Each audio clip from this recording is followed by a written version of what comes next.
स्थल। तो पहले प्रार्थना। ओम सहनावतु सहनौ भुनक्तु सह वीर्यं कर्वावहै तेजस्विनावधीतमस्तु मा विद्विषावहै। ओम शांति शांति शांति। वैदिक प्रज्ञा व्याख्यान माला में आप सभी का हार्दिक स्वागत है। लगातार 4 वर्ष से ये हमारा ग्रुप चल रहा है। अनेक विद्वानों आते हैं, अनेक श्रोता आते हैं। श्रोताओं को भी हम बोलने का, गाने का अवसर प्रदान करते हैं।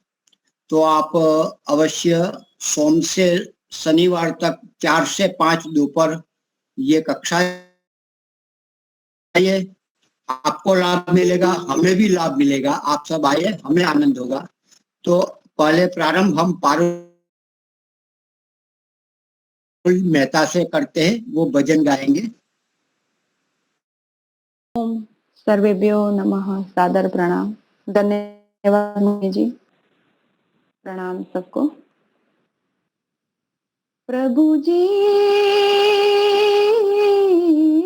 तुम चंदन हम पानी, प्रभु जी तुम चंदन हम पानी पानी, जाकी अंग अंग बास समानी, जाकी अंग अंग बास समानी। प्रभु जी तुम चंदन हम पानी, प्रभु जी तुम घन बने हम मोरा, प्रभु जी तुम घन बने हम मोरा मोरा, जैसे चितवत चंद चकोरा, जैसे चितवत चंद चकोरा। प्रभु जी तुम चंदन हम पानी, प्रभु जी तुम दीपक हम बाती, प्रभु जी तुम दीपक हम बाती, जाकी ज्योत बरे दिन राती, जाकी ज्योत बरे दिन राती। प्रभु जी तुम मोती हम धागा, प्रभु जी तुम मोती हम धागा धागा, जैसे सो नहीं मिलत सुहागा, जैसे सो नहीं मिलत सुहागा। प्रभु जी तुम चंदन हम पानी, प्रभु जी तुम स्वामी हम दासा, प्रभु जी तुम स्वामी हम दासा दासा, ऐसी भक्ति करे दासा, ऐसी भक्ति करे रे दासा। प्रभु जी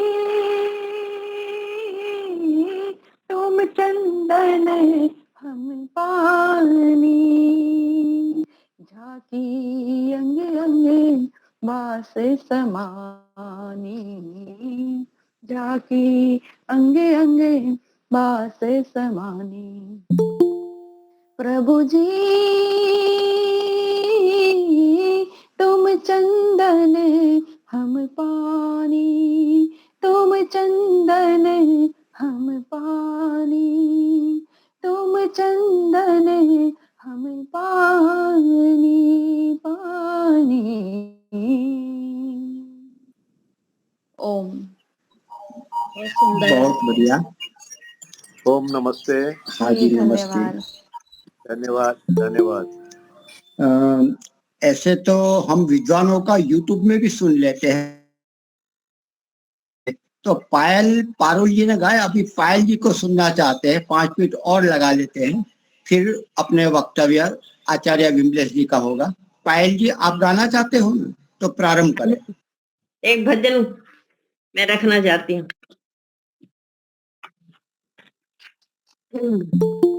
मैं प्रभु भक्ति का भजन रख रही हूँ।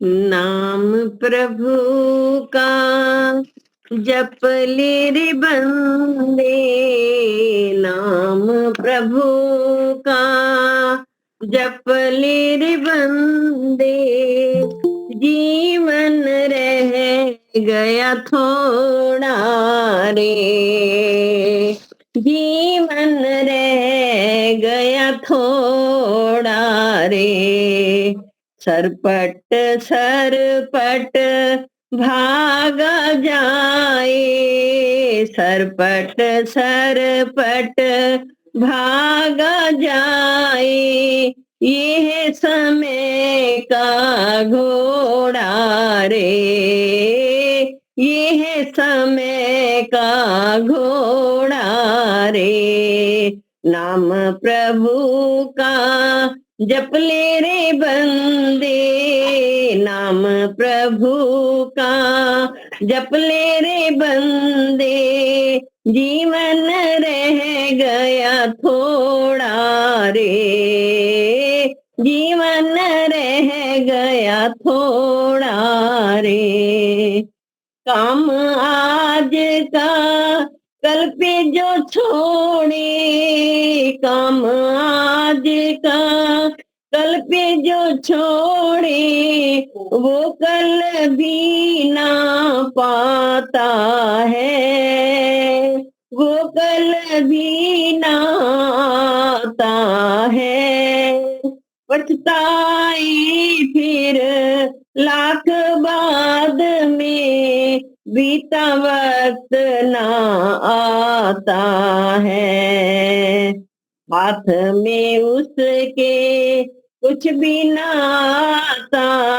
हाथ में उसके कुछ भी ना आता, दिग तृष्णा में जो दौड़ा रे, सरपट सरपट भागा जाए, ये है समय का घोड़ा रे, नाम प्रभु का जप ले रे बंदे, नाम प्रभु का जप ले रे बंदे, जीवन रह गया थोड़ा रे, जीवन रह गया थोड़ा रे, नाम कमाना बड़ा कठिन है, नाम गवाना तो बड़ा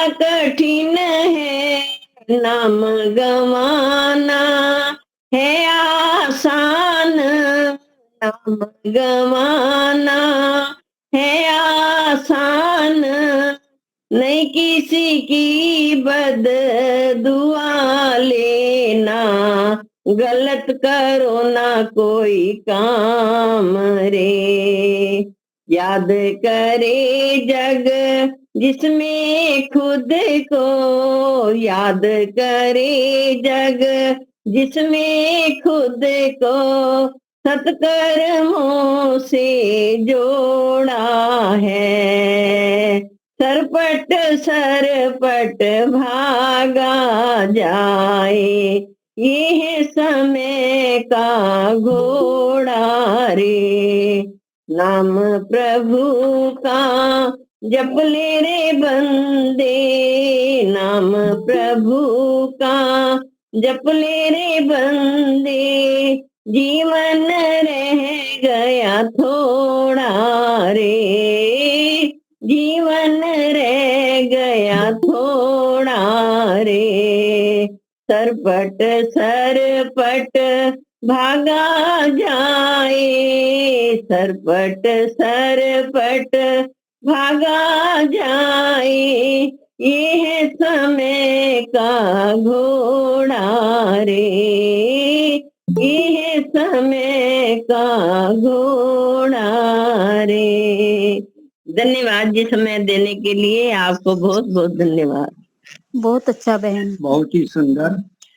कालो अश्व वहती, काल रूपी घोड़ा दौड़ रहा है, सरपट सरपट भागा जा रहा है, नाम प्रभु का जप लो बंदे, बिल्कुल थोड़ा। बहुत ही अच्छा गाया आपने। तो मैं अपने विमलेश जी दर्शनाचार्य जी, उनको मैं आमंत्रित करता हूं अपना वक्तव्य प्रारंभ करें। विमलेश जी।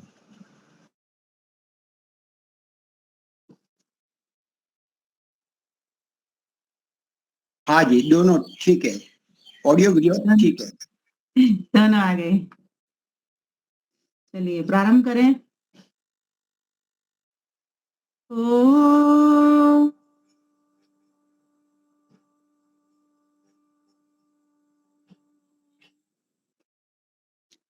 शन्नो मित्रः शं वरुणः, शन्नो भवत्वर्यमा, शन्न इन्द्रो बृहस्पतिः, शन्नो विष्णुरुक्रम। ॐ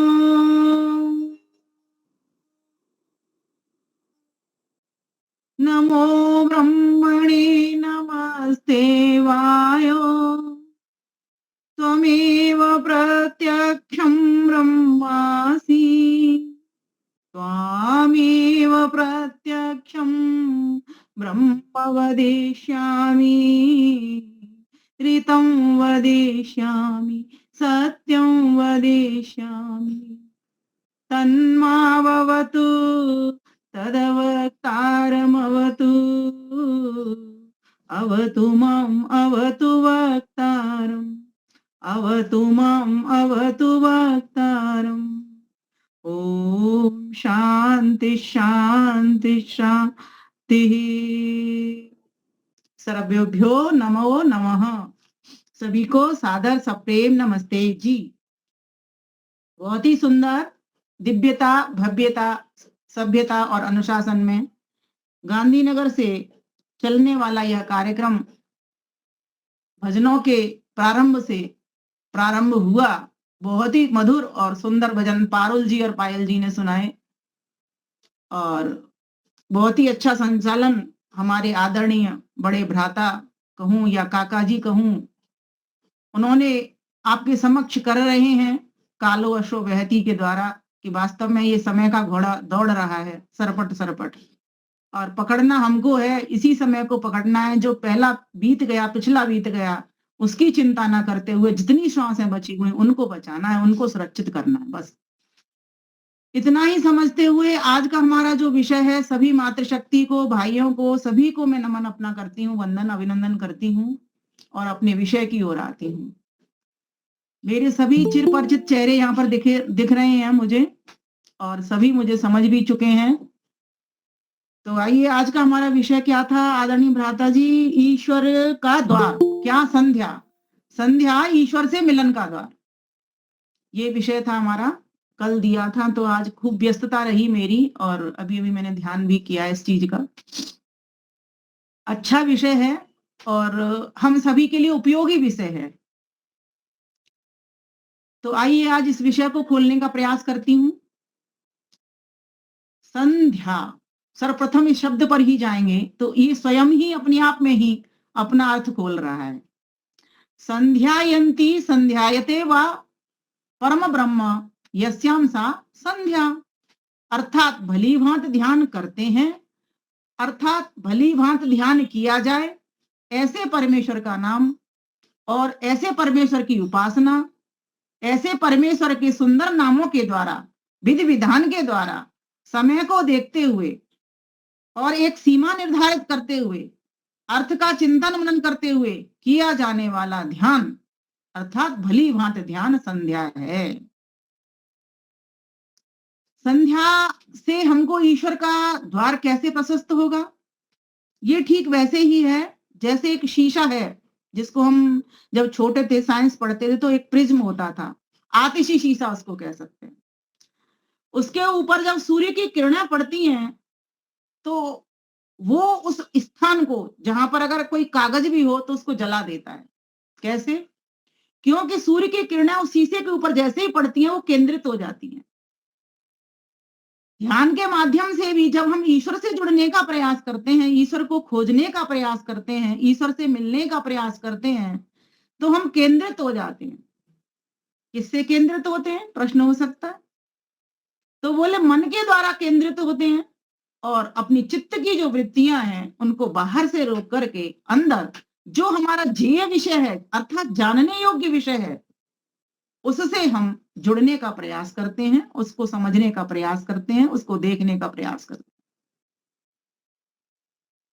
तो संध्या के बारे में तो बहुत बड़े बड़े विद्वानों ने, लेखकों ने अपनी कलम चलाई है कि ध्यान क्या है। मैं आज अधिक उस पर कम जाऊंगी, लेकिन मेरा ऐसा क्या मानना है इस ध्यान के संबंध में कि वास्तव में जब हम 1 घंटा सुबह और 1 घंटा शाम को 2 बार का जो विधान हमारे लिए लिखा हुआ है शास्त्रों में कि महर्षि दयानंद सरस्वती ने भी कहा कि प्रतिदिन 1 घंटा सुबह संध्या हो और 1 घंटा सायंकालीन हो, इतनी संध्या हमको करनी चाहिए।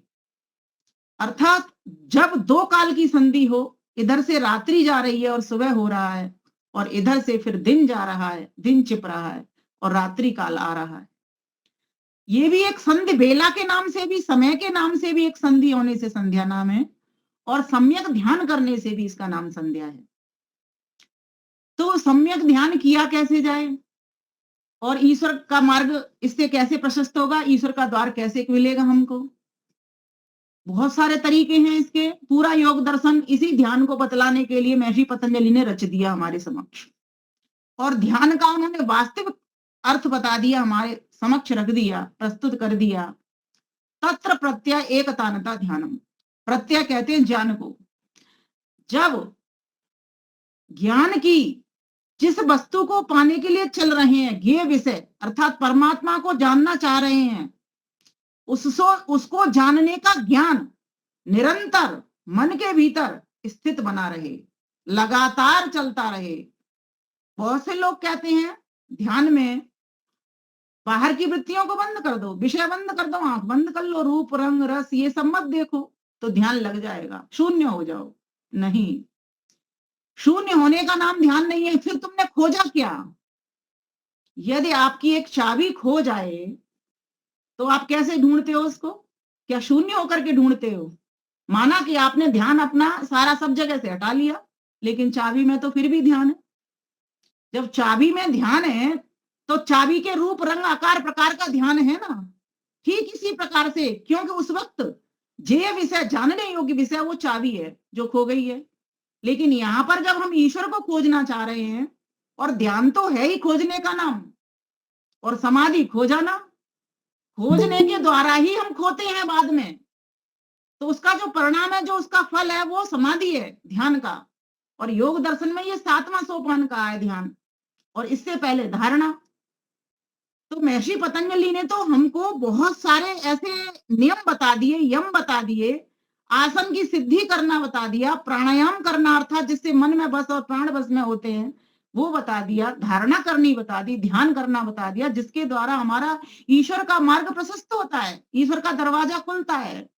बिना यम नियम पर चले ईश्वर का दरवाजा नहीं खुल सकता।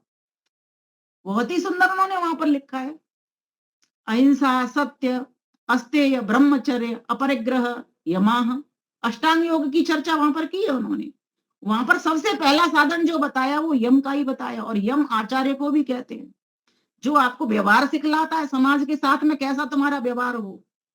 अहिंसा में क्या, मैं मन से, तन से, वाणी से, क्रिया व्यवहार से अहिंसा धर्म का पालन कर रहा हूं, कर रही हूं या कर रहे हैं, ये विचारणीय है।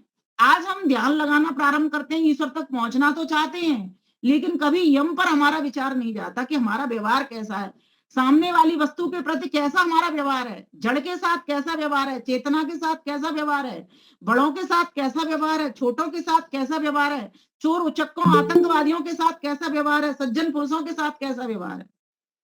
यथा व्यवहार होना चाहिए, धर्म के अनुसार व्यवहार होना चाहिए, यथा योग्य व्यवहार होना चाहिए। महर्षि दयानंद सरस्वती ने नियम में भी ये लिख दिया, यथा युक्त प्रेम पूर्वक प्रीति युक्त व्यवहार होना चाहिए, सत्य का विचार करके व्यवहार होना चाहिए, क्या ठीक है क्या गलत है इसको देख करके व्यवहार होना चाहिए, तब जाकर के आपको ये संध्या का मार्ग प्रशस्त होगा। और यहाँ पर एक बात आप देखेंगे, जब संध्या का जो प्रथम मंत्र है, सबसे पहले क्या करते हैं हम, शिखा बंधन, सबसे पहले अपने बालों को बांधते हैं, जिससे कि ये बाल हमारा व्यवधान ना बने, हमारे रोड़े ना बने।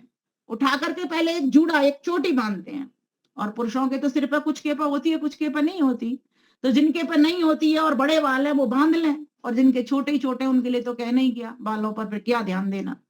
बट ये है कि छोटी होने से ये होता था, ब्रह्मरंध्र पर ध्यान जाता था और व्यक्ति अपनी उद्यानंत्य पुरुष नामयान उत्तान की ओर चढ़ता था, ऊपर की ओर देखता था और ब्रह्मरंध्र तक पहुंचने का प्रयास करता था। लेकिन आज वो चीज स्थिति नहीं बन रही है। फिर भी माताओं बहनों से निवेदन करना चाहूंगी कि कम से कम अपने जूड़े को बांध के बैठे, जिससे एक बाल भी आपका आगे ना आए और आगे आकर के आपके ध्यान में व्यवधान बाधक ना बने। क्योंकि एक बाल भी अगर हमारी स्किन के ऊपर टच इस तरह से करता है तो वो कहीं ना कहीं हमारे ध्यान को भंग करता है, हमें ईचिंग करता है, खुजली करता है। ना कर्म करती साधन बेगुन्या, जब तक कर्म करता और साधन तीनों एक जैसे नहीं होंगे। न्याय दर्शन में गौतम ऋषि क्या कहते हैं, यही तो समझा रहे हैं। जब तुम्हारा साधन ठीक हो, अगर कर्म और कर्ता ठीक नहीं है तो भी काम फेल हो जाएगा, तुम्हारा असफल हो जाओगे। और अगर कर्ता ठीक है, कर्म साधन ठीक नहीं है तो भी तुम फेल हो जाओगे, असफल हो जाओगे, है ना। और अगर आपका कर्ता भी ठीक है, साधन भी ठीक है, लेकिन कर्म ठीक नहीं है, जिस तरह से ध्यान किया जाए उस तरह से तुम ध्यान नहीं कर रहे हो, तुम्हारी आसन की सिद्धि नहीं हुई है, तो भी तुम ईश्वर से नहीं मिल सकते।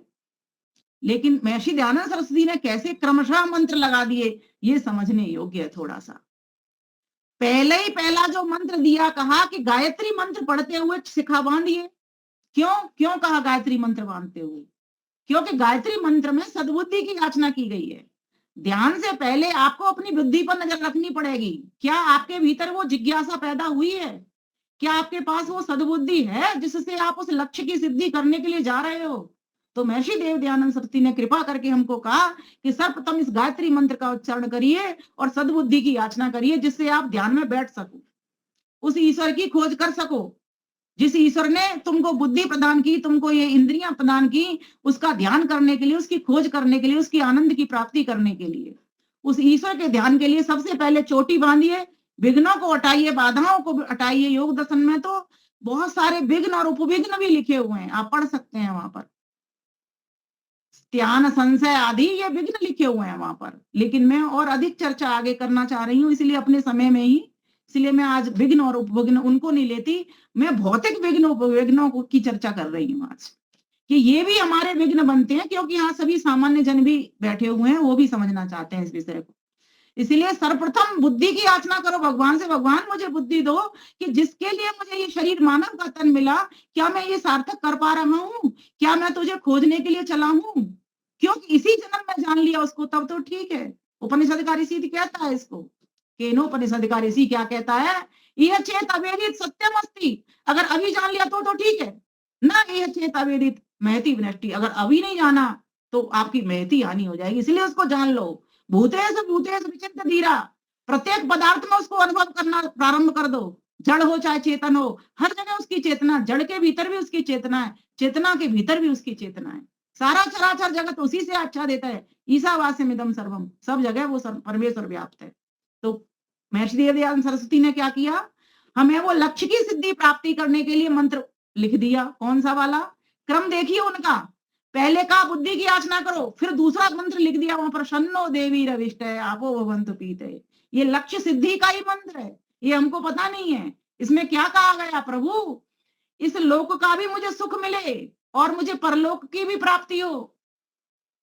जीवन है तेरा अनमोल बड़ा, मत इसको गवा, मत इसको गवा।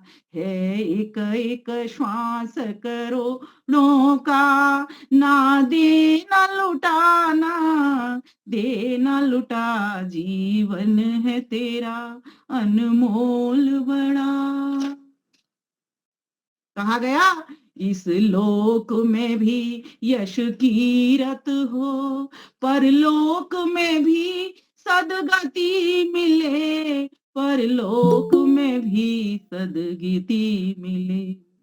ओ नाम अमर जिनसे तेरा, वही कर्म कमा, वही कर्म कमा। जीवन है तेरा अनमोल बड़ा, मत इसको गवा, मत इसको गवा।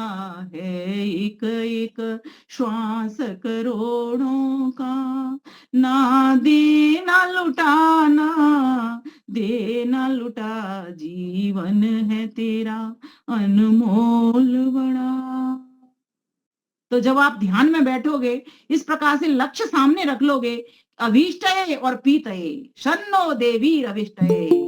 शम, सम माने शांति, न माने हमको। और वेद के प्रत्येक मंत्र में अकेले की बात नहीं की गई है, हमको, हम सबको, प्रत्येक को अपनी ही उन्नति से संतुष्ट नहीं रहना चाहिए, किंतु सबकी उन्नति में अपनी उन्नति समझनी चाहिए। प्रयास करूंगी जितने मंत्र खुल पाएंगे उतने ही। भाग रही हूँ, दौड़ रही हूँ, लेकिन क्योंकि ये विषय ही ऐसा है, प्रतिदिन एक एक मंत्र का व्याख्यान होना चाहिए, लेकिन मैं समय नहीं दे पा रही हूँ। भ्राता जी ने तो मुझे कई बार कहा है कि तुम नित्य प्रति एक एक मंत्र का मुझे वो दे दो समय, लेकिन मैं नहीं लगा पा रही हूँ। उसके लिए मैं क्षमा चाहती हूँ, लेकिन मेरी इच्छा ऐसी होती है कि मैं आप तक पहुंचाऊं, कहीं ना कहीं किसी न किसी माध्यम से आप तक पहुंच पाऊं। तो कहा इसमें मंत्र के भीतर, शन्नो देवी, हे दिव्य गुणों से युक्त प्रभु, शम ना, हम सबको आप शांति दीजिए। और वो शांति आएगी कैसे? तो फिर आगे कहा, शन्नो देवी अभिष्टय आपः भवन्तु पीतये। आपः कहते हैं जल को, और आपः कहते हैं सर्वव्यापक परमात्मा को। और जल की और परमात्मा की दोनों की समानता है। जल सोम होता है, शीतल होता है, परमात्मा भी सोम है और शीतल है, हमारे लिए ठंडक प्रदान करने वाला है, शांति प्रदान करने वाला है। दोनों की समानता है। जल रस है और परमात्मा भी रसोवई स है, आनंद से भरा हुआ है। तो हे प्रभु, आप मेरे लक्ष्य की सिद्धि कराइए। कौन कौन से लक्ष्य है मेरे? एक तो अभीष्ट है, मेरे कल्याणकारी कुछ काम है, इस संसार का सुख है, वो भी मुझको प्राप्त हो जाए, जिनसे मेरा कल्याण होता हो और सबका कल्याण होता हो मेरे साथ साथ। इसलिए हमको कहा, और कहा पीतये, और मुझे मोक्षानंद की भी प्राप्ति होती हो। इसका भौतिक अर्थ भी ले सकते हो। जल मुझे प्राप्त हो, हम सबको प्राप्त हो जल। इस जल के द्वारा मैं अपने शरीर को भी फिट कर पाऊं, और इस जल के द्वारा मैं आत्मा को भी तृप्त कर पाता हूं, अर्थात ज्ञान रस से भी मैं अपने आप को आप्लावित कर पाऊं, संचरित कर पाऊं। तो भगवान से प्रार्थना कराने के लिए ये मंत्र है कि परमात्मा मेरे लक्ष्य की सिद्धि कराइए। वो लक्ष्य की सिद्धि होगी कब? जब व्यक्ति आगे बढ़ेगा, जब इंद्रियों में संयम लाएगा, इंद्रियों से स्पर्श मंत्र करेगा। फिर आप देखोगे इस मंत्र के वादी का क्या कह दिया गया, अभी श्रवंत ना, हे प्रभु ये जल मेरे आगे भी बहे, पीछे भी बहे, भीतर भी बहे और बाहर भी बहे, दोनों ओर ये जल बहे।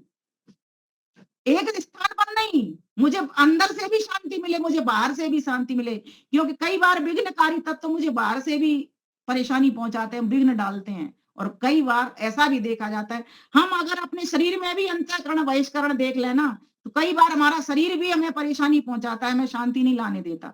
हम बीमार हो जाते हैं, हम रोगी होते हैं, बैठ नहीं पाते सही प्रकार से, खड़े नहीं हो पाते, चल नहीं पाते, तो भी हम भगवान को नहीं पता कर पाते। और दूसरी बात, हमारे अंदर की जो काम क्रोध मद मोह लोभ मत्सर आदि ये भरे पड़े हैं, ये भी हमको तेरा ध्यान नहीं लगने देते। इसलिए प्रभु से प्रार्थना की जाइए, प्रभु मेरे लक्ष्य को सिद्ध कराइए। मैं तो तुझसे मिलने के लिए इस मनुष्य के चोले में आया था, प्रभु मेरे ऊपर कृपा कीजिए, दया करिए, मेरे शारीरिक रोगों को भी समाप्त करवाइए, और मेरे मानसिक आत्मिक रोग हैं इनको भी समाप्त करवाइए। संपन्न करवाइए। प्रभु मैं आपसे ये प्रार्थना करती हूँ, मेरे भीतर भी जल बहे अर्थात ज्ञान का संचार हो और मेरे बाहर भी ज्ञान का प्रकाश का संचार हो।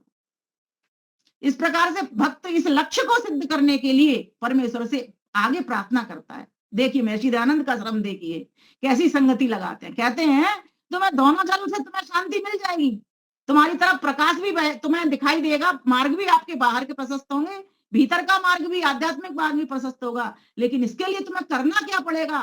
तो कहा अपने इंद्रियों को छू लीजिए, इन इंद्रियों को देखिए। तो कहा ओम वाक वाक। बताइए इसके बाद आता है ना ये मंत्र, ओम वाक वाक, ओम प्राणा प्राणा, ओम चक्षुष चक्षु, ओम श्रोत्रम श्रोत्रम, ओम नाभि। साथ साथ बोलते जाइए, भगवान में मगन हो जाइए 1 घंटा मेरे साथ। ओम हृदयम, ओम कंठ, ओम शिरः, ओम बाहुभ्याम यशोबलम, ओम करतल कर पृष्ठे। कर तल और कर पृष्ठे क्या कह रहे हैं भगवान से? प्रभु मेरी वाणी में शक्ति दो, मैं गूंगा ना रह जाऊं, ऐसा ना हो मेरी आवाज बंद हो जाए, ऐसा भी ना हो मैं अशुद्ध बोल पाऊं, और ऐसा भी ना हो कि मैं किसी को बुरा बोल पाऊं। प्रभु मैं सत्य बोलूं, हितकर बोलूं, प्रिय बोलूं, सबके भले की बात बोलूं, श्रुति की ही बात बोलूं, श्रुति के वेद विरुद्ध कभी भी बात नहीं बोलूं। समश्रुते न गमे मई, मैं श्रुति का ही अनुकरण करूं हर वक्त। प्रभु मेरी ऐसी वाणी बना देना। और इस ऐसी वाणी बनाने के लिए प्रभु 2 चीज मांगता हूं। एक तो इससे इसकी शक्ति मांगता हूं, एक शुद्धि मांगता हूं। शक्ति और शुद्धि जब दोनों चीज मेरी वाणी को मिल जाएंगी, इसी प्रकार से सभी अंगों पे घटाते चले जाओ आप। इसी प्रकार से आंखों में शक्ति मांगता हूं, मैं अंधा ना हो जाऊं, मेरी आंखों में ज्योति बरकरार रहे। दूसरी बात मैं शुद्धि भी मांगता हूं। प्रभु मैं इन आंखों से सकारात्मक देखूं, सबके भले का देखूं, सबको दर्शन भी कराऊं तो उसका भला हो, उसका उत्थान हो, वो उन्नति को प्राप्त करे, ऐसा मैं आंखों से देख पाऊं। प्रभु बस मुझे इतनी आंखों में शक्ति दीजिए। इस प्रकार से कान भी देखो, भगवान मिल जाएगा, सबको मिल जाएगा। अगर ऋषि दयानंद की बस इतनी सी बात मान लो, संध्या में जो बात लिखी हुई उनका वैसे वैसे पालन करते चले जाओ। अपने आप का रोज आत्मनिरीक्षण करके सो और आत्मनिरीक्षण करके ही उठो। परीक्षण भी करो, निरीक्षण भी करो, इस शरीर का भी करो, मन का भी करो, आत्मा का भी करो। इसको देखो और जिसको प्राप्त करने जा रहे हो उसको भी देखो, उसके स्वभाव को भी जानो। और जो प्राप्त कर रहे हो आप हो तो आप अपने स्वभाव को भी जानो, और जिस साधन से कर रहे हो उस मन को भी जानो। जब तक इन तीनों में तारतम्य नहीं होगा, विधि विधान में तारतम्य नहीं होगा, तब तक ईश्वर का द्वार प्रशस्त होने वाला नहीं है। कितने भी बार लोग सभी संध्या करते हैं, हम सभी भी संध्या करते हैं, लेकिन क्यों नहीं ईश्वर का द्वार प्रशस्त हो रहा हमारे लिए? क्योंकि हमने उस ढंग से नहीं किया जैसा महर्षि दयानंद सरस्वती ने हमें कहा है। क्रमशः हम चले ही नहीं। जैसे हम बैठ गए, थोड़ा सा जल पिया, आचमन कर लिए हमने। आचमन क्या है? ग्रहण करना जल को। कहां तक? कंठ तक, हृदय तक, जितने से कफ की निवृत्ति हो जाए, है ना। गले में कोई खकार ना है। जब श्रुति का पाठ चल रहा है तो क्यों खकार लानी? और दूसरी बात, कंठ तक, हृदय तक, हृदय हमारा विशाल बन जाए। ऐसे ऐसे स्पर्श मंत्र हैं ये सारे के सारे। और फिर आगे देखिए, पूरे स्पर्श मंत्र पढ़ जाइए आप। ओम वाक वाक, ओम प्राणा प्राणा, ओम चक्षु चक्षु, ओम श्रोत्रम श्रोत्रम। ठीक इसी तरीके से 2 चीजें लगाते जाना, शक्ति और शुद्धि। ये ही 2 चीजें हमको चाहिए इन इंद्रियों से, इसलिए परमेश्वर ने 2-2 बना दिए। ये 2-2 बना दी। कहीं न किसी ने मुझे प्रश्न किया कि परमात्मा ने ये क्यों दी? मैंने कहा एक तो इसका ये कारण है कि परमात्मा हमारा इतना भला चाहता है, अगर एक आंख खराब हो जाए तो दूसरी आंख काम कर देगी। एक तो ये परमेश्वर का काम रहा, और दूसरा काम परमेश्वर ने ये कह दिया कि उसे 2 अर्थों को सिद्ध करके हम अच्छे से अपनी वाणी को, आंखों को, कानों को और हृदय को, है ना, इन सबको पवित्र कर पाए, अच्छा कर पाए। हृदय एक होता है, इसलिए एक के बारे में ओम हृदयम, ओम कंठ है, गला एक होता है। यहाँ की शुद्धि, यहाँ की पवित्रता। गले की पवित्रता क्या है?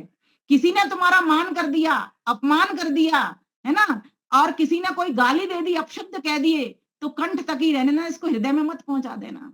विष को बाहर मत उगलना, किसी से कहना मत। कर दिया, उसकी जैसी भावना थी, जैसी सोच थी, उसने कर दिया।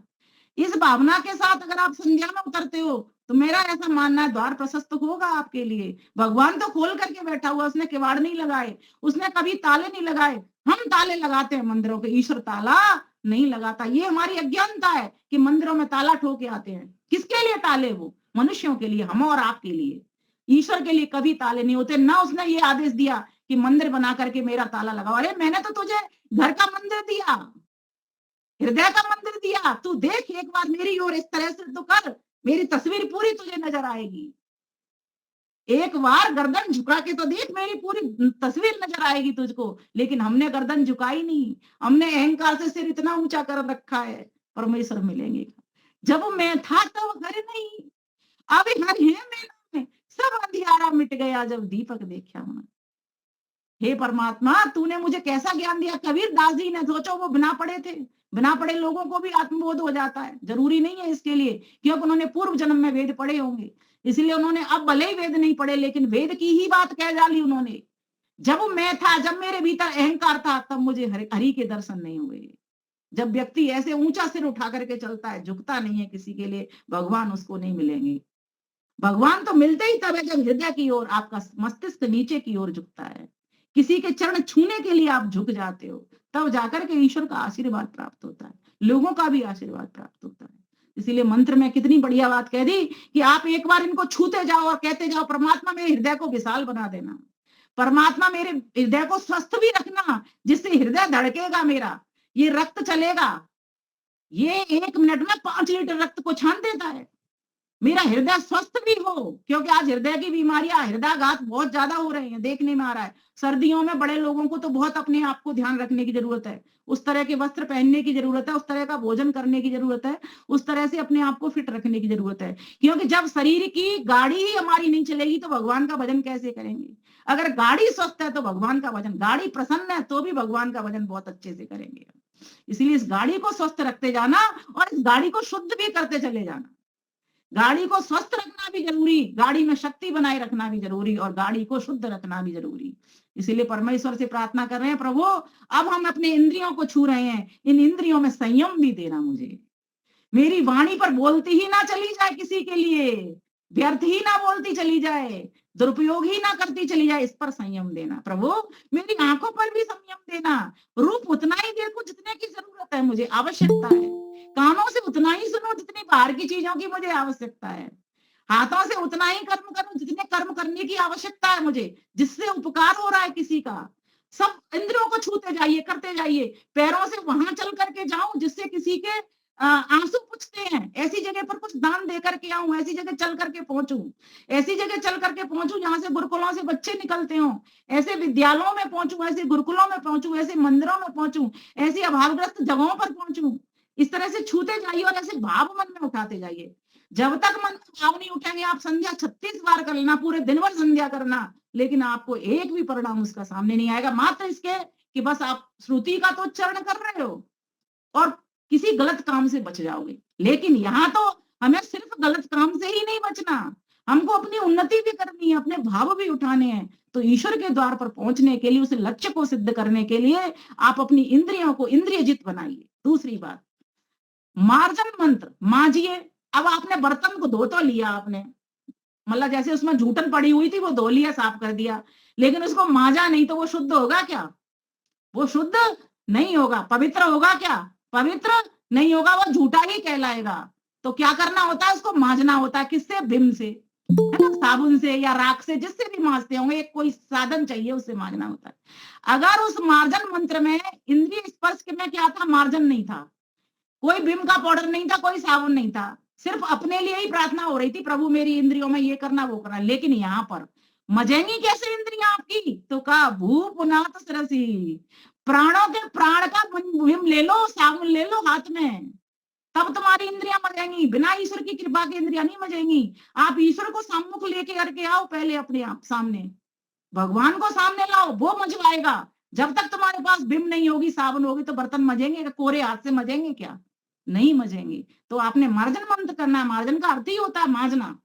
अंगों को कैसे मांजोगे? ईश्वर के द्वारा मांजोगे, ईश्वर की सहायता लेते जाओगे बार बार बीच बीच में, प्रभु मेरी। क्योंकि देखो, जिसने आंख बनाई, जो निर्माता है वही शक्ति दाता है ना, और वही हमको रास्ता भी दिखा रहा है, भीतर का भी रास्ता दिखा रहा है वेदों के माध्यम से, बाहर का भी रास्ता दिखा रहा है, सूर्य आदि चीजें बना करके, जड़ जगत बना करके, जड़ देव बना करके। तो हर प्रकार से सहायता करने वाला वही है। इसीलिए उसको ही संध्या में लेकर के सामने आओ, तो आपके लिए द्वार प्रशस्त हो जाएगा। बहुत आसान है, कुछ कठिन नहीं है। भू, हे प्रभु आप प्राणों के प्राणों, जीवन देने वाले हो प्रभु। ओम भू पुनात शिरसी, इसीलिए मेरे मस्तिष्क को पवित्र कर दीजिए। क्योंकि मस्तिष्क अगर सही है, स्वस्थ है और पवित्र है, क्योंकि सारा हमारा पूरा सिस्टम चलता ही इस मस्तिष्क के ज्ञान के द्वारा है। अगर ये हमारा स्वस्थ है तो पहला ही लिख दिया ओम भू पुनातु शिरसी। महर्षि दयानंद सरस्वती को बार बार नमन होती जाती हूँ मैं ईश्वर के साथ साथ कि उन्होंने कैसा संगति कैसी लगाई है मंत्रों के भीतर, देखते ही बनती हैं।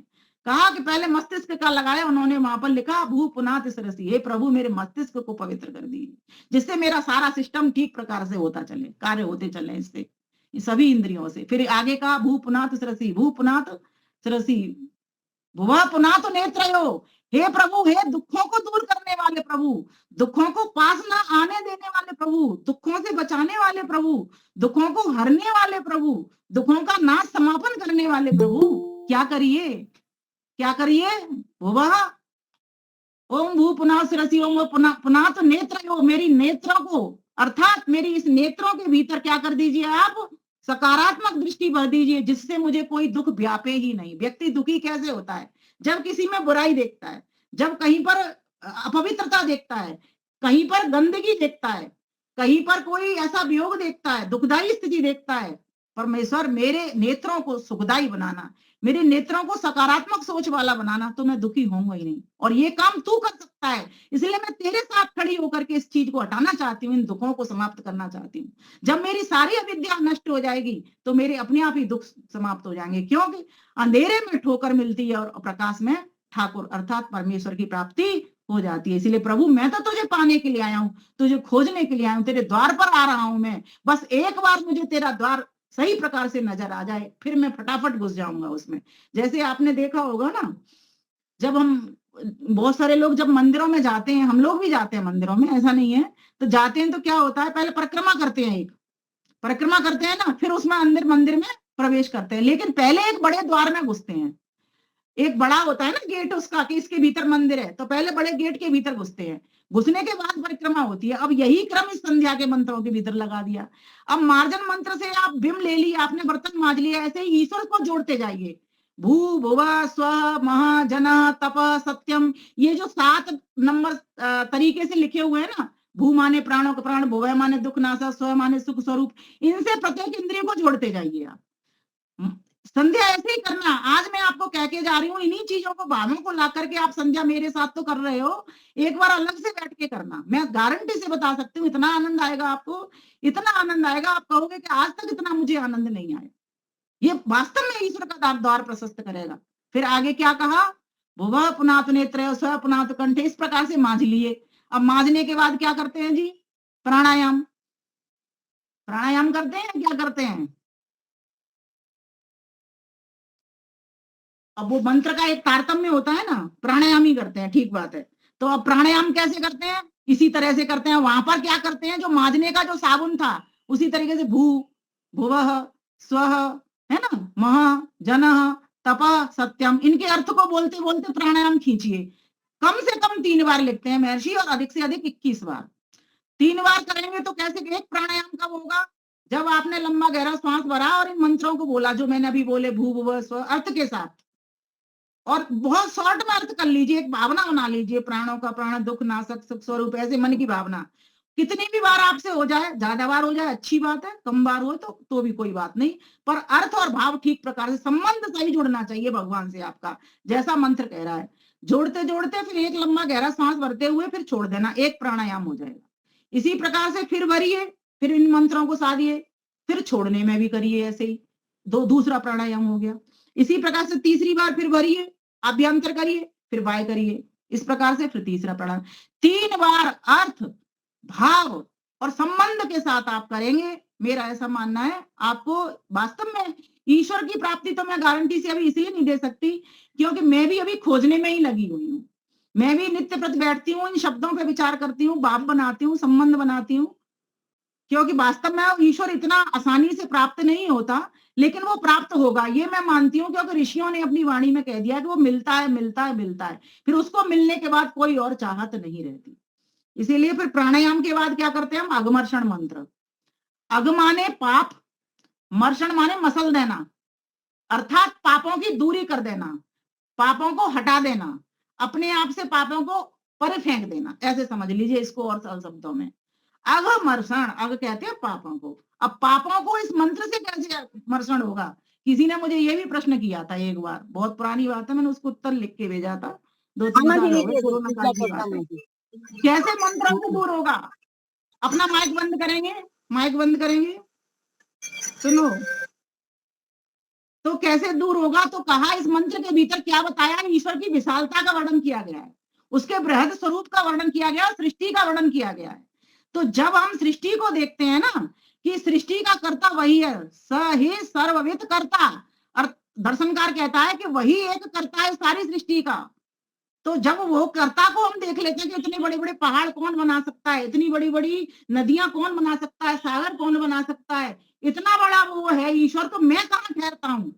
मेरी क्या सत्ता है? मैं कितना सा हूँ? मैं तो छोटा सा नन्हा सा हूँ, नन्हे से मैं भी नन्हा सा हूँ।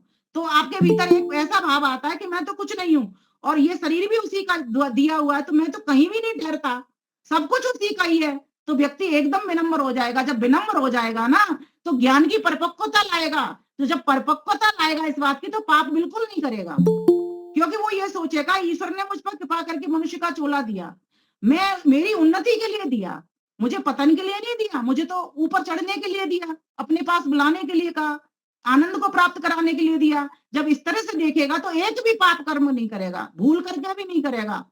अब आप ये देखोगे, इस पूरे मंत्र को जब आप पढ़ जाएंगे, रित और सत्य से उसने सारे संसार को बना दिया। रित कहते हैं सार्वभौमिक नियम, जो सभी देशों के लिए, सभी कालों के लिए, सभी स्थानों के लिए एक समान नियम होते हैं। जैसे सूर्य पूरब से निकलता है, सब जगह ही सूर्य पूरब से निकलेगा, ये सार्वभौमिक यूनिवर्सल ट्रुथ, ये सभी के लिए रित नियम है, इसमें परिवर्तन नहीं होगा। और सत्य में परिवर्तन हो जाएगा। जैसे यहाँ की घड़ी कुछ और टाइम दे रही है, अमेरिका की घड़ी कुछ और टाइम दे रही है ना, और भी विदेशों की ले लेंगे, वहां के अलग टाइम है, लेकिन सत्य बात है अलग अलग समय है सबके, वहां परिवर्तन है लेकिन सत्य है। जीव संबंधी नियम और सृष्टि संबंधी नियम, जीव संबंधी नियमों में अंतर आ जाएगा, अपने परिवार के नियमों में अंतर आएगा, समाज के नियमों में अंतर आएगा, हर समाज के नियम में अंतर आएगा, राष्ट्र के नियम में अंतर आएगा, लेकिन जो एक सार्वभौमिक नियम होगा, सबके लिए समान नियम होगा, उसमें कोई परिवर्तन नहीं होगा, वह रित है। और जहां परिवर्तन दिखाई देता है इस तरह का, जैसा मैं कह रही हूँ, गलत नहीं, सत्य, वो सत्य है। जैसे 2 खरगोश और 2 खरगोश मिलकर के 4 खरगोश होते हैं, तो 2 कुत्ते और 2 कुत्ते मिलकर के भी तो 4 कुत्ते होते हैं, ये सत्य नियम है, इसमें कोई वो नहीं है। और खरगोश कैसा होता है, ऐसा ही होता है, तो खरगोश सब जगह के एक जैसे ही होते हैं। कुत्ता ऐसा होता है, ऐसा ही होता है। हम मनुष्य ऐसे ही होते हैं, तो हर जगह के, हर लोकांतर के मनुष्य जहां जहां जीवन होगा ऐसे ही होंगे, ये रित नियम है ईश्वर का। इस तरह से बहुत सारे उदाहरणों के साथ आप स्वयं भी घटा सकते हैं। अगर इस तरह से आप पूरा मंत्र पढ़ जाइए, लंबा मंत्र है, मैं इसलिए पूरा नहीं पढ़ रही, अभी आप संध्या में पढ़ेंगे तो आपको भाव दे जाएगा कि ईश्वर ने ये सृष्टि किस किस तरीके से बनाई है, कैसे काल की रचना की, कैसे वस्तुओं की रचना की, पदार्थ जड़ चेतन की रचना कैसे की, और मैं कहाँ हूं, मैं तो कहीं भी नहीं ठहर रहा हूं। तो व्यक्ति फिर पाप कर्म नहीं करेगा, फिर उन्नति की ओर अपना रास्ता प्रशस्त कर लेगा। अब उसके बाद जब इतना सोच लेगा, अपने आप को छोटा कर लेगा और माँ की गोद में बैठ जाएगा, तो क्या करेगा वो? फिर मनसा परिक्रमा करेगा। अभी हम मंदिरों में जाते हैं, क्या करते हैं, बड़े द्वार में तो प्रवेश कर गए, लेकिन अभी छोटे द्वार में भी तो प्रवेश करना है। तो कब करते हैं? पहले परिक्रमा करते हैं, उसके बाद मंदिर के भीतर प्रवेश करते हैं ना। तो क्या करते हैं, कोई 7 लगाता है, कोई 8 लगाता है, कोई 10 लगाता है, कोई 11 लगाता है, लेकिन महर्षि दयानंद सरस्वती क्या कहते हैं, बस 6 ही परिक्रमा लगा लो, बहुत है। 6 परिक्रमा लगा लो तुम, लेकिन मन से लगा लो, बस तन से तो सारी दुनिया लगा रही, तुम मन से लगा लो। अर्थात मन के द्वारा ही तो ईश्वर मिलना है, मन साधन है ना। मन एवं मनुष्याणाम कारणम बंध मोक्षयो, बंधन और मोक्ष का मन ही हमारा कारण है। तो हम मोक्ष की गति करना चाहते हैं, ईश्वर को पाना चाहते हैं, तो कैसे करेंगे? इस मन के द्वारा ही करेंगे। तो मन से परिक्रमा लगाते हैं, लगाइए मेरे साथ परिक्रमा, देखें कैसी लगाते हैं आप। दीपालिका जी मेरे साथ लगाइए परिक्रमा, सभी लोग लगाएं जो सुन रहे हैं मुझे। ओम प्राचीदिगग्निरधिपतिरसितो रक्षितादित्यायेभ्यो नमो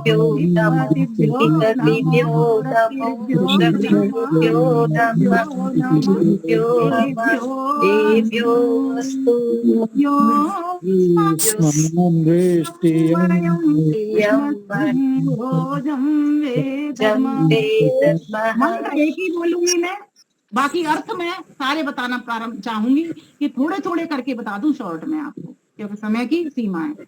और अगर अधूरा रह जाता है आज 1 घंटे में तो फिर कभी अगले सत्र में उसको पूरा करूंगी, दौड़ूंगी नहीं बहुत ज्यादा तेजी से। देखिए हमने कहा इसमें ना 6 दिशाएं हैं, पूरब की दिशा है, पश्चिम की दिशा है, दक्षिण की दिशा है, उत्तर की दिशा है, नीचे की दिशा है और ऊपर की दिशा है ना। 6 दिशाओं का वर्णन, वैसे हम 10 दिशाओं के वर्णन जानते हैं क्योंकि 4 कोण और उसमें मिला लेते हैं हम, ईशान आदि, है ना। तो लेकिन यहाँ पर 6 दिशाओं का, यहाँ कोणों को नहीं लिया गया, उसी में ही पूरा पूरा कवर हो जाएगा। 6 दिशाओं को लिया गया है। तो अब 6 दिशाओं में से इनमें 3-3 बातें हैं, इस बात को नोट करना चाहें तो बहुत अच्छा होगा। एक तो दिशा का नाम, दूसरा अधिपति का नाम, तीसरा रक्षक का नाम और चौथा प्रेरक का नाम। अधिपति, रक्षक नहीं, दिशा, फिर अधिपति, फिर रक्षक, फिर प्रेरक। 6 मंत्रों के भीतर इस प्रकार से ये 4-4 बातें हैं। कौन कौन सी? पहली दिशा, दूसरी अधिपति, स्वामी, अधिपति कहते हैं स्वामी को, है ना, अध्यक्ष को, और तीसरा रक्षक कौन, और चौथा प्रेरक कौन। ये 4-4 चीजें 6 मंत्रों के भीतर है। तो जैसे पहले मंत्र का बता देती हूं मैं, कि पहले मंत्र में जैसे प्राची दिशा, पूरब की दिशा कही। अब पूरब की दिशा कौन सी है? हमारे सामने वाली दिशा, जिसमें सूर्य निकलता है पूरब की दिशा से। तो वहां पर क्या कहा गया? प्राची दिगग्निरधिपति, अर्थात जो प्राची की दिशा है, दिक माने दिशा, जो प्राची की पूरब की दिशा है उसका जो अधिपति है, अग्नि अधिपति है, उसका अग्नि अधिपति है, अर्थात अग्नि ईश्वर का एक नाम है। अग्नि अग्रणी भवती, क्योंकि वो हमको आगे लेता है, हमारा पथ प्रदर्शक बनता है, मार्गदर्शक बनता है, इसलिए उसको अग्नि कहते हैं। ज्ञान गमन प्राप्ति कराने वाला वही परमात्मा, परम पिता परमेश्वर है, इसीलिए वो अग्नि है।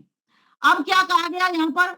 अधिपति तो अग्नि मिल गया, पूरब की दिशा मिल गई, और सामने ये सूर्य रूप में जो दिखाई दे रही है ज्वाला, वो किसकी भौतिक रूप में? अग्नि की ही दिखाई दे रही है हमको, है ना। और ईश्वर का नाम भी अग्नि है, और इस जड़ तत्व जो सामने दिखाई दे रहा है सूरज, उसका नाम भी अग्नि ही है, उसमें वो अग्नि ज्वाला ही निकल रही है।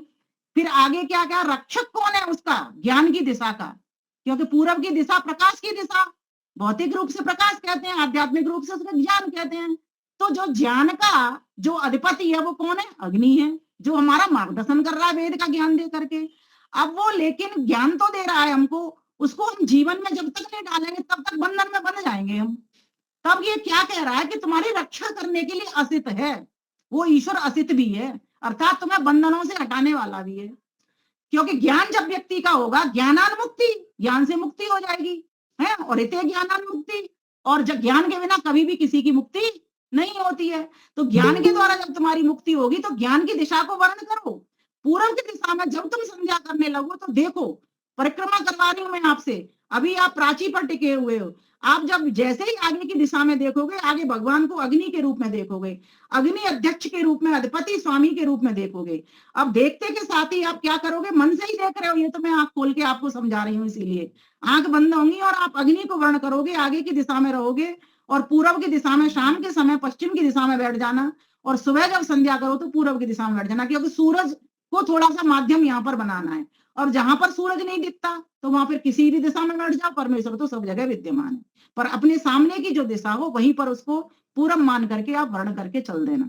अब वहां पर जब आप क्या कह रहे हो? हे प्रभु, आप प्राची दिशा के स्वामी हो और मैं चाहता हूं बंधनों से मुक्त होना, तो मुझे बंधनों से रहित कर दीजिए। तो बंधनों से रहित होने के लिए अविद्या को खत्म करना पड़ेगा और विद्या को हमको लाना पड़ेगा। तो इससे हमारी क्या होगी जी? रक्षा होगी। क्या होगा इससे? रक्षा होगी हमारी। मनुष्य जीवन की सार्थकता क्या है? यही तो है कि मैं ईश्वर को पा जाऊं, तो हमारी रक्षा हो, ज्ञान मिलेगा तो भगवान मिलेंगे हमको। तो कहा प्राची दिगग्निरसितो अधिपति, प्राची दिगग्निरधिपति रसितो रक्षितादित्या ईशवः। और इसमें जो प्रेरक है, ईशव कहते हैं, ईशु कहते हैं प्रेरणा को। तो कहा कि इसमें जो प्रेरक है वो कौन है? आदित्य है। आदित्य कौन है? एक तो आदित्य सूरज है, और दूसरा आदित्य का अर्थ होता है, अब खंडने धातु से बनता है, अर्थात अविनाशी। तो वो जो अग्नि परमेश्वर है वो कैसा है? अविनाशी भी है। एक तो वो बंधन से रहित है, वो अविनाशी परमेश्वर, ठीक है। एक वो ज्ञान का दर्शन कराने वाला है, वेद ज्ञान देने वाला है, और तीसरा वो हमको प्रेरणा भी तो करने वाला है। क्या प्रेरणा कर रहा है? जैसे मैं अविनाशी हूँ, जन्म मरण के बंधन से मुक्त हूँ, हे मेरे प्यारे बच्चों मुझे भजो, तुम्हें भी मैं जन्म मरण के बंधन से मुक्त कर दूंगा। कितना सुंदर अर्थ है, देखिए। अब आप संध्या करोगे तो कैसे सोचोगे भगवान को? हे प्रभु तुम मेरे आगे हो, मुझे आगे आगे ले जाने वाले हो, तुम ही तो अग्नि हो और तुम ही मुझे बंधन से छुड़ाने वाले हो, क्योंकि मुझे ज्ञान देते हो।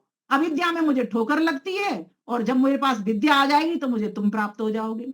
इसलिए प्रभु प्रेरणा भी तुम ही कर रहे हो कि मैं जन्म मरण के बंधन से मुक्त हूं, तुम भी जन्म मरण के बंधन से मुक्त हो जाओ। तो मैं तेरे पास आ गया हूं, अब तू कृपा कर मेरी। अब परिक्रमा करिए आप।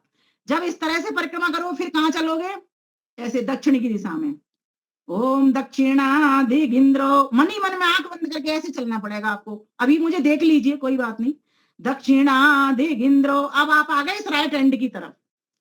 जब व्यक्ति को ज्ञान हो जाता है तो क्या होता है? दाक्षिण्य उसके भीतर आ जाता है, चतुरता आ जाती है, कुशलता उसके भीतर आ जाती है। ज्ञानी व्यक्ति को कितनी कुशलता होती है, उसमें ज्ञान देने की भी होती है ना। मार्गदर्शन कितना अच्छा करता है जो ज्ञानी हो जाता है। इसलिए हम सभी ज्ञानी बने। तो पूर्व दिशा से हम ज्ञानी बन रहे हैं, बंधनों से मुक्त होना चाहते हैं, है ना। उस ईश्वर का वर्ण कर रहे हैं। इस जन्म मरण की इसमें इतना दुख भरा पड़ा है, हर प्रत्येक सुख में 4 प्रकार के दुख मिले हुए पड़े हुए हैं, है ना। जब पड़े हैं तो इनको हटाना है हमको। तो हम क्या करते हैं? चतुर बन जाते हैं, कुशल हो जाते हैं।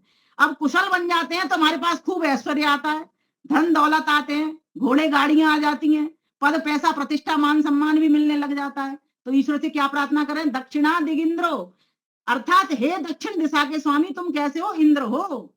इन धारयिता, शत्रुओं को दूर करने वाले, दलन करने वाले, शत्रुओं का नाश करने वाले हो और मुझे ऐश्वर्य से भरने वाले हो। अर्थात मुझे मित्र भी तुम ही प्रदान करने वाले हो और मित्रों से मेरी रक्षा होगी। तुझ मित्र से भी होगी, संसारी ज्ञानी मित्रों से भी मेरी रक्षा हो जाएगी। तो मेरे भीतर चतुराई भी भरने वाले हो। तो फिर क्या कहा? दक्षिणाधिगिंद्रो राजी। और जब व्यक्ति के भीतर पास पैसा आ जाए, पद आ जाए, प्रतिष्ठा आ जाए, मान सम्मान अधिक मिलने लगे तो क्या होता है? राजी, ये अहंकार पहले पैदा हो जाता है। टेढ़े मेढ़ी चाल चलने वाले कीट पतंगे हृदय के भीतर आ जाते हैं। काम आ जाएगा, क्रोध आ जाएगा, ऐसा भूचाल आ जाएगा कि अपने आगे वो किसी को समझेगा ही नहीं। मुझसे बड़ा कोई नहीं, ना धन में, ना ज्ञान में, ना पद में, ना प्रतिष्ठा में, ना सम्मान में। और किसी ने उसका सम्मान नहीं किया तो ऐसा गुस्सा हो जाएगा वो व्यक्ति कि फिर वो सामने ही नजर नहीं आएगा। कहते हैं ज्ञान आने के बाद व्यक्ति को फिर ये चीज मिल जाती है। तब ऐसा होना चाहिए। तो इसको काटने के लिए क्या भगवान से कहा जा रहा है? तो कहा जा रहा है ये कुशलता भी प्रभु मुझे आपने ही दी, ज्ञान भी मुझे आपने ही दिया, चतुराई मेरी नहीं है, प्रभु तूने ही मुझे सिखलाई है। इसलिए प्रभु मैं तेरा वर्ण कर रहा हूं। और फिर क्या कह दिया भगवान से कि हे प्रभु, दक्षिणाधिगिंद्रो धिपतिस्थिरश्चिराजी, इन टेढ़े मेढ़े चलने वाले कीट पतंगों से मुझे बचा। काम क्रोध लोभ मोह आदि, वेद में मंत्र आता है ना, उल्लू कयातुम सुसुल्लू कयातुम जहे सोयातुम वृद्ध यातुम सुपर्ण यातुम। हे प्रभु मुझे इन 6 प्रकार के उल्लुओं से बचा दे। अर्थात 6 प्रकार के अज्ञान नाशक, अज्ञान को देने वाले इन शत्रुओं से मुझे दूर कर दे। अर्थात मेरी सारी अविद्या को भस्म करा दो। ये अकेले ही मंत्र की व्याख्या 1 घंटे की हो जाती है। तो मैं इसी मंत्र को भी पूरा छोड़ रही हूँ। अब इसके बाद में प्रतीक्षी। अच्छा हाँ, अभी तो दक्षिणाधिगिंद्रों में हाँ रक्षिता पितर है सब। और जो इसका सब है, इशू है, प्रेरणा देने वाला है, वो कौन है? पितर, ज्ञानी लोग।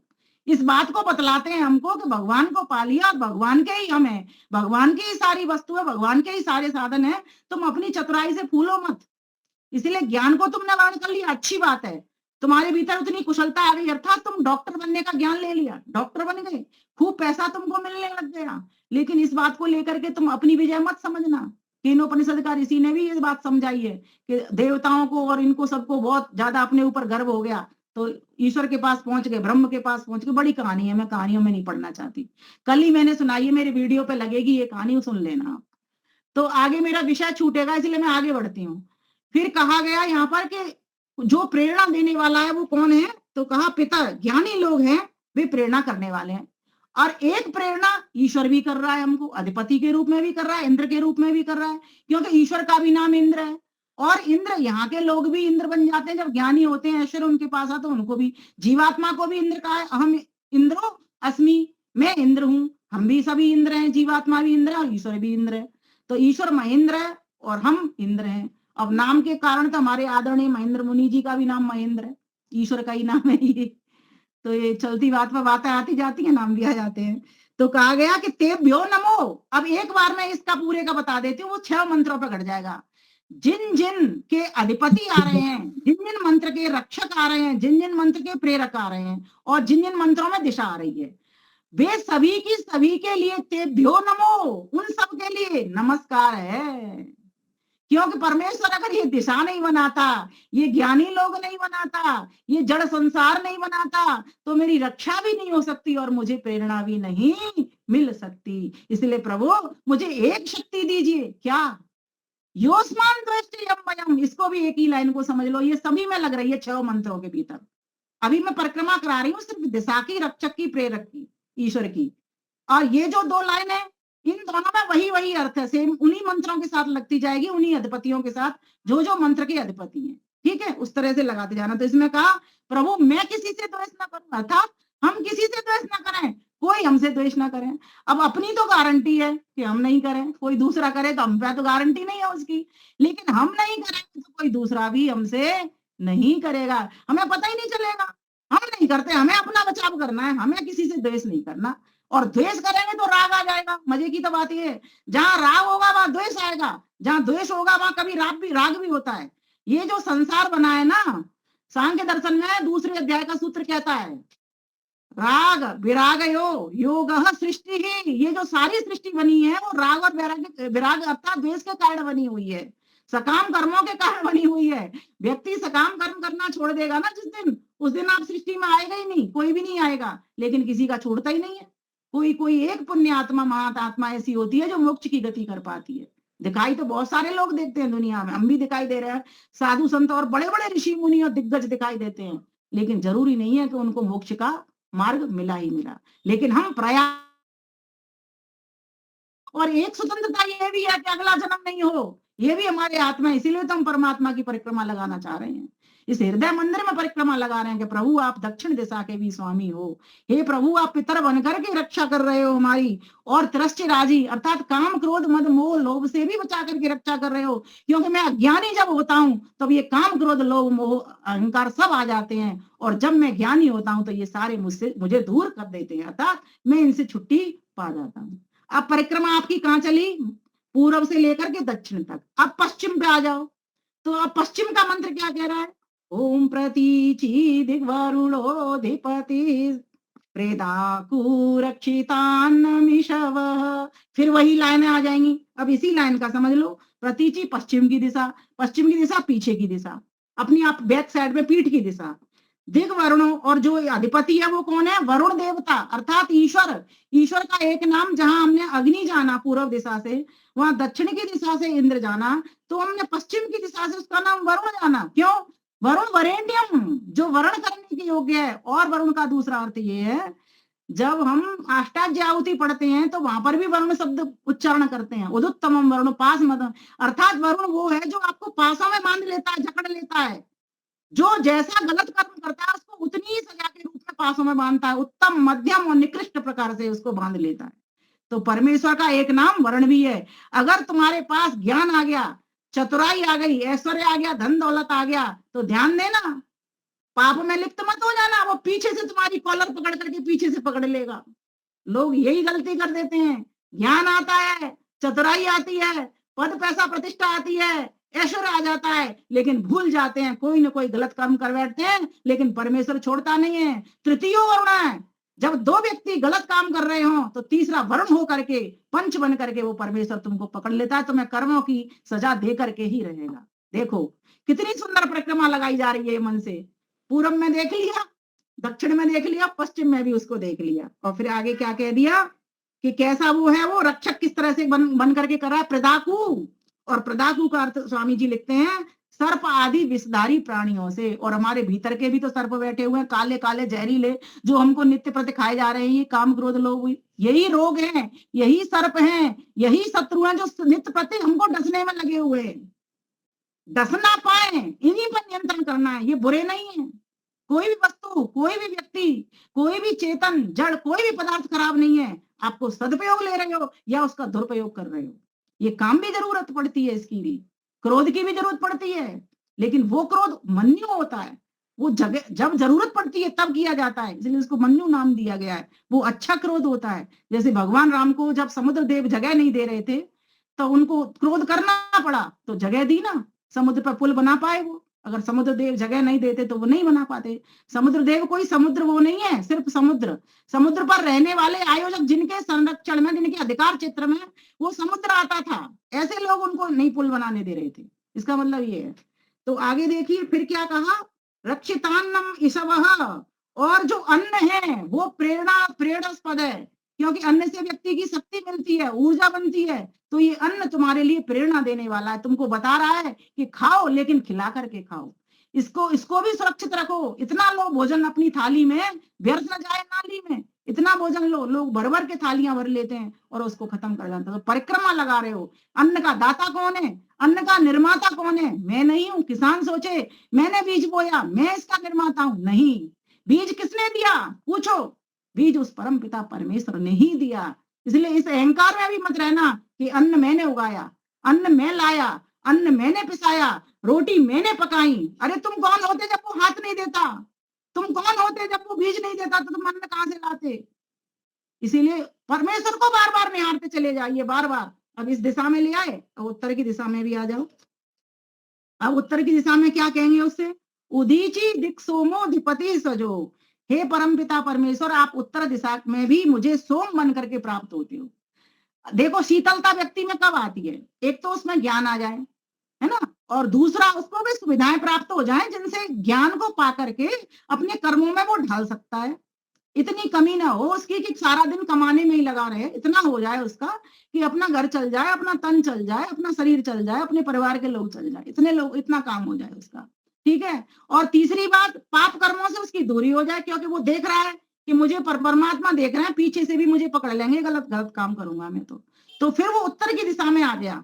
अब जब इतना काम कर लेगा वो, तो उसका शरीर कैसा होगा, मन कैसा होगा, आत्मा कैसी होगी? बिल्कुल शांति में जिएगी, क्योंकि ईश्वर मुझको देख रहा है पीछे से, तो मैं कोई गलत काम नहीं करूंगा। हे प्रभु, आप मुझे पीछे से भी देखते हो, आगे से भी देखते हो, दक्षिण से भी देखते हो और उत्तर से भी आप मुझे देख रहे हो। इसलिए प्रभु मैं सोम हो गया हूं। अब ये सारे काम करते करते, आपको निहारते निहारते मैं आपके सोम स्वरूप का वर्णन करना चाहता हूं, मैं शांति में जीना चाहता हूं। तो कहा, इसमें क्या कहा, उदीची दिक सोमोधिपति सजो। और सजो का अर्थ स्वामी जी ने लिखा है स्वयं उत्पन्न कीटादि से। शांति आत्मा है, बाहर नहीं, अर्थात ये भाव। इसका अर्थ ये है कि शांति हमें बाहर से नहीं मिलती, अंदर से मिलती है। बाहर कितना भी कुछ गलत हो रहा हो, अगर आप भीतर से शांत हैं, आप परेशान नहीं हो रहे हैं, आप काम तो कर रहे हैं, आग लग गई कहीं आग बुझाने का काम तो कर रहे हैं, या आग नहीं जल्दी बुझ जाए ऐसा प्रयास तो आप कर रहे हैं, लेकिन आप उद्वेलित नहीं हो रहे, क्योंकि आप अपने आप को शरीर नहीं मान रहे। घर में चोरी हो गई, सामान चला गया, आप ये नहीं कह रहे हाय मैं लुट गया, हाय मैं पिट गया। आप देख रहे हो, आपने देख लिया, चोर को भगाने का भी काम किया, उसको दंडित भी करवाया, सब कुछ कराया आपने, सब करोगे, पुरुषार्थ में कमी नहीं छोड़ोगे, लेकिन फिर भी अंदर अपने क्या करोगे, आप अपने अंदर एक भी भाव, अपने को असंग रखोगे। असंगो हेयम पुरुषा, ये जो आत्मा है ना, ये असंग है, लेकिन हमने क्या किया है, बुद्धि की वृत्तियों के अनुसार इसको बना लिया है, अपने आप से जोड़ लिया है, इसलिए हमको ये समस्या पैदा हो जाती है।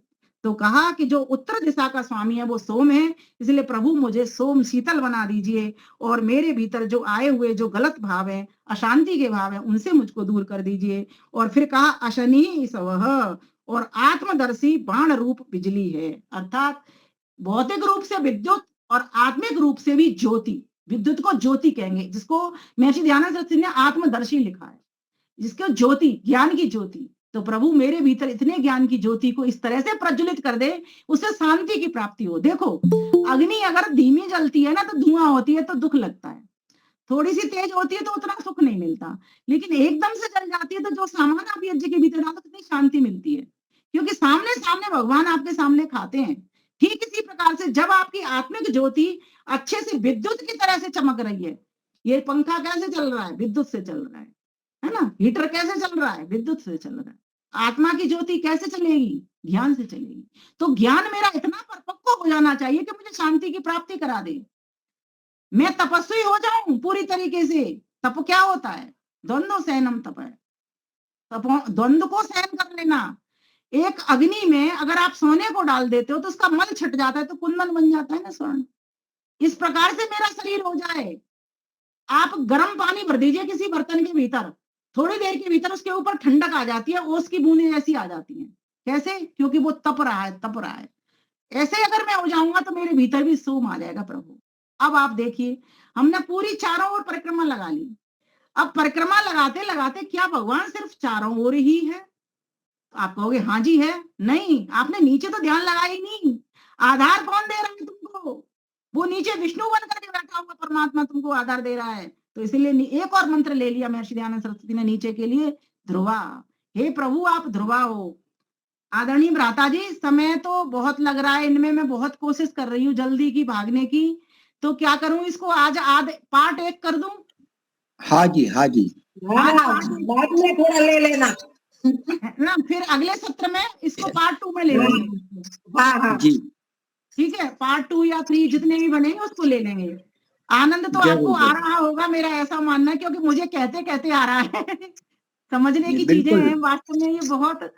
तो मैं प्रार्थना करती हूँ भगवान से ये मंत्र सभी हमारे जीवन में आए और ये आत्मसात हम हो हमको, जिससे हम सही प्रकार से संध्या का लाभ ले पाए। तो 2 पंक्तियां बहन गायन जी। करके मैं अपनी वाणी को विराम दूंगी और अगले सत्र के लिए इस बात को रखूंगी। ठीक है बहन जी, हाँ, अगले सप्ताह अनुकूलता आप क्या क्या अगले सप्ताह आप जरा थोड़ी अनुकूलता बनाए, आप जरा मुझे बता देना, हम एडजस्ट है। कर लेंगे। जी जी जी जी मैं बता दूंगी। हाँ। तो जी, अभी समय हो चुका है, हाँ, औरों को 2 भी लाइन जाना बोल है। देती हूँ, सिर्फ 2 लाइन। हाँ जी, 2 जी लाइन जी बोलती हूँ।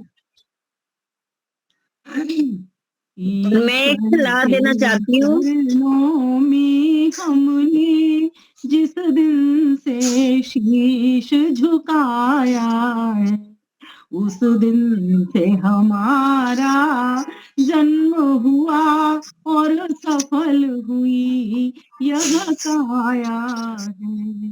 अब और हमें परवाह नहीं और किसी चीज की चाह नहीं।